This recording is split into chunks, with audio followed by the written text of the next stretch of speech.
Hello students, आज हम लोग डिस्कस करते हैं प्रकाश का परावर्तन, रिफ्लेक्शन ऑफ लाइट। इसमें हम लोग डिस्कस करते हैं कि जैसे हम लोगों ने कल पढ़ा था कि भिन्न भिन्न माध्यम में प्रकाश की चाल भिन्न भिन्न होती है और दीप्त वस्तुएं, अदीप्त वस्तुएं, और इसी में हम लोग आगे डिस्कस करते हैं प्रकाश का परावर्तन। ये प्रॉपर्टीज ऑफ लाइट जो हम लोगों ने कल पढ़ी थी, प्रॉपर्टीज ऑफ लाइट। तो प्रॉपर्टीज ऑफ लाइट में एक ये भी कंडीशन होती है कि प्रकाश में क्या होता है, परावर्तन होता है। क्या होता है? प्रकाश में परावर्तन होता है। अगली नेक्स्ट चैप्टर में हम लोग पढ़ेंगे प्रकाश में आवर्तन होता है, प्रकाश में व्यतिकरण होता है, प्रकाश में ध्रुवण होता है। ऐसे ही सारे प्रकाश की प्रॉपर्टीज़ के बारे में हम लोग डिस्कस करते हैं। चलिए हम लोग डिस्कस करते हैं प्रकाश का परावर्तन। इसमें क्या डिस्कस करेंगे? प्रकाश किसी चिकने पृष्ठ जैसे दर्पण से टकराकर वापस उसी माध्यम में लौटने की क्रिया को प्रकाश का परावर्तन कहते हैं। ठीक है ना। प्रकाश जिस चिकने तल से परावर्तित होता है उस तल को क्या बोलेंगे? परावर्तक तल बोलेंगे, यानी रिफ्लेक्टिंग सरफेस बोलेंगे। इसमें कंडीशन क्या होती है कि जब प्रकाश किरण किसी चिकने या पॉलिशदार तल पर आपतित होती है, किस पर आपतित होती है? किसी चिकने या पॉलिशदार तल पर आपतित होती है। जैसे सपोज करिए ये वाइट बोर्ड है, ठीक है ना। इस वाइट बोर्ड पे यदि हम प्रकाश की किरण को डालेंगे, जैसे हम प्रकाश की किरण को डालेंगे तो क्या होगी? प्रकाश की किरण, जैसे सपोज करिए ये कोई चिकना तल है और इसके एक तल पर क्या कर दिया? पेंट कर दिया, और यहाँ से हम प्रकाश की किरण को इस तल पे डालेंगे तो इसको क्या होगी? रिफ्लेक्टिव हो जाएगी। क्या हो जाएगी? रिफ्लेक्टिव हो जाएगी। और ये किरण किस एंगल पे रिफ्लेक्टिव होगी? और ये एंगल, ये यहाँ से आपतित होगी, ठीक है ना, इंसिडेंट रे होगी, और ये रिफ्लेक्टिव रे होगी। तो इसमें ये डिस्कस करेंगे कि जो प्रकाश की किरण है वो यहाँ से किस एंगल पर, इस पॉइंट पर या इस पृष्ठ पर आपतित होगी और किस एंगल से यहाँ से रिफ्लेक्टिव होगी। तो हम लोग इस पॉइंट से यहाँ एक नॉर्मल डालते हैं, इसको बोलते हैं अविलंब। क्या डालेंगे? नॉर्मल डालेंगे, अविलंब डालेंगे। तो ये अविलंब डिस्कस करेगा कि ये जो आपतित किरण है ये अविलंब के साथ में आई एंगल बनाएगी। क्या बनाएगी? आई एंगल बनाएगी। और ये जो परावर्तित किरण है, जो रिफ्लेक्टिव किरण है, वो क्या बनाएगी? आर एंगल बनाएगी। क्या बनाएगी? आर एंगल बनाएगी। ये किरण, इस किरण को बोलेंगे आपतित किरण, जो किरण आएगी, और इस किरण को बोलेंगे परावर्तित किरण, जो यहाँ से निकल जाएगी। ठीक है ना। अभी हम लोगों ने डिस्कस किया था कि जिस पृष्ठ पर प्रकाश की किरण आपतित होती है उस पृष्ठ को क्या बोलेंगे? परावर्तक पृष्ठ बोलेंगे, रिफ्लेक्टिंग सरफेस बोलेंगे। तो प्रकाश की किरण इस वाले पृष्ठ पर क्या हो रही? आपतित हो रही। तो इधर वाला जो पृष्ठ है वो क्या है? आपका परावर्तक पृष्ठ कहलाएगा। ठीक है ना। इसमें हम लोगों ने जैसे कल डिस्कस किया था कि प्रकाश का परावर्तन और प्रकाश के परावर्तन के नियम। तो प्रकाश के परावर्तन के नियम क्या होंगे?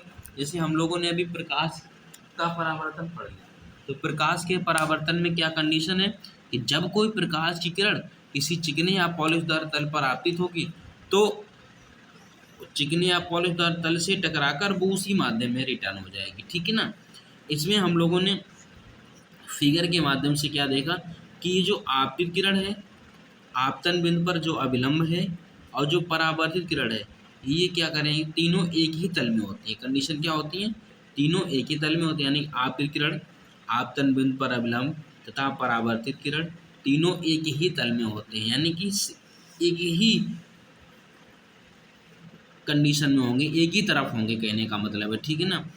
दूसरी कंडीशन, इसका दूसरा नियम क्या होगा कि जो इसका जो रिफ्लेक्टिव किरण का जो एंगल है ये आर, और जो इंसिडेंट्स किरण का एंगल है आई, इसमें क्या होगा? रिलेशन क्या होगा? कोण आई इक्वल कोण आर होगा। यानी कि जो जिस एंगल से प्रकाश की किरण आपकी आपतित होगी उसी एंगल से प्रकाश की किरण आपकी परावर्तित होगी। इसमें कंडीशन ये होती है कि आपकी प्रकाश की किरण जिस एंगल पे इस पृष्ठ पर आपतित होगी उसी एंगल से प्रकाश की किरण अपवर्तित हो जाएगी। फिर हम लोग आगे डिस्कस करेंगे प्रतिबिंब। प्रतिबिंब किसे कहेंगे?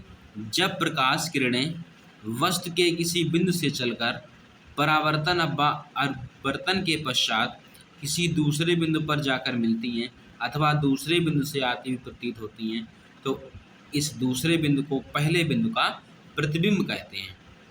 ठीक है ना। प्रतिबिंब दो प्रकार के होते हैं, पहला वास्तविक प्रतिबिंब, सेकंड आभासी प्रतिबिंब। ठीक है ना। इसको हम लोग क्या करते हैं, समझते हैं। ठीक है।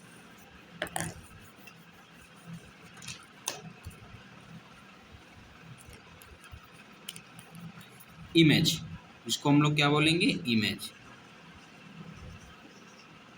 ठीक है ना। प्रतिबिंब, प्रतिबिंब क्या कहेंगे, इसको बहुत सिंपल सा कॉन्सेप्ट होता है। जैसे अभी हम लोगों ने पढ़ा, जब प्रकाश की किरण एक बिंदु से चलकर किसी दूसरे बिंदु पर आपतित होती है। ठीक है ना।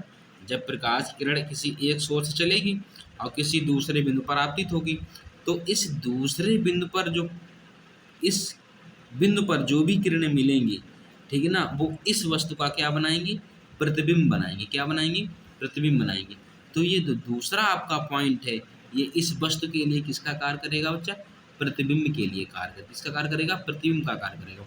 तो सिंपल सी परिभाषा होगी कि जब हम किसी, अब सपोज करिए यहाँ पे इसमें प्रतिबिंब बन गया। जैसे इसकी एक चिंटू सी और परिभाषा है।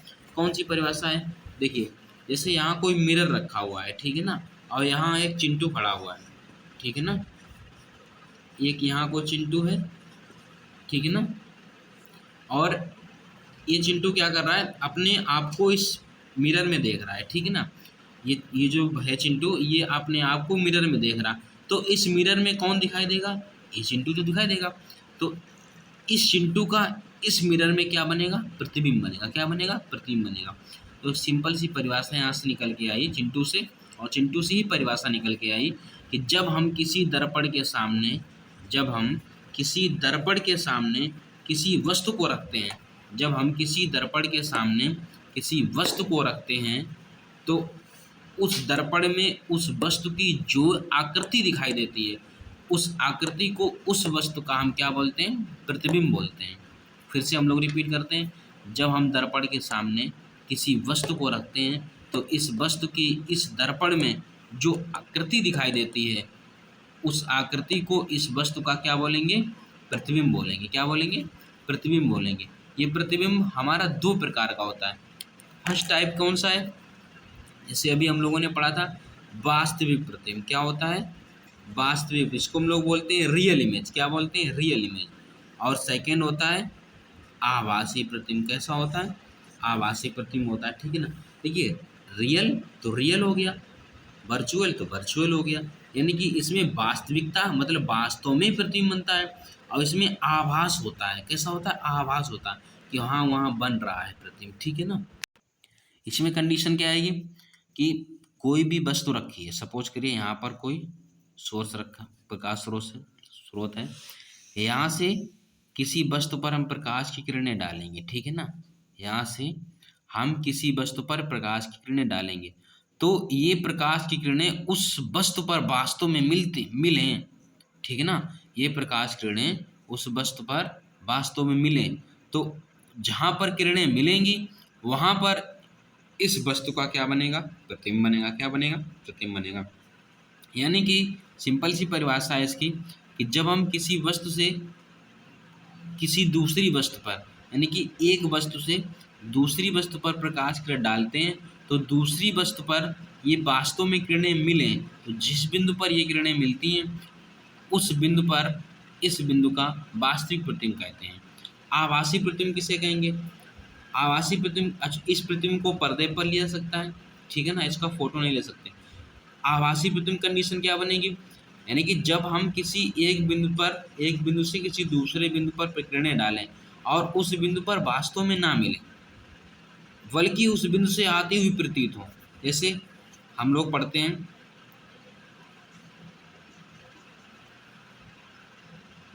उत्तल दर्पण में पढ़ते हैं, यहाँ से प्रकाश की एज रिफ्लेक्टिव हो गई। ठीक है ना। और ये तो सीधी चली जाएगी, तो यहाँ से डॉट डॉट डॉट कर लेते हैं। ठीक है ना। तो जैसे सपोज करो यहाँ कोई वस्तु रखी है, यहाँ से प्रकाश किरण डालेंगे तो चली जाएगी, एक सीधा इधर चली जाएगी, तो इनकी इस किरण को ऐसे पीछे रोटेट करेंगे। ठीक है ना। रोटेट करने के बाद में अच्छी ठीक से बना दें इसको। जैसे सपोज करिए हमारा उत्तल दर्पण है ये। ठीक है ना। ये हमारे यहाँ कोई वस्तु रखी हुई है। ठीक है। इस वस्तु पे प्रकाश किरण जाएगी ऐसे रिफ्लेक्टिव हो जाएगी। तो इस किरण को आगे बढ़ाएंगे, ठीक है ना। तो ये किरण जो है यहाँ से रिफ्लेक्टिव होगी, बट इस वाले पॉइंट के लिए ये वस्तु यहाँ से आती हुई प्रतीत होगी। क्या होगी?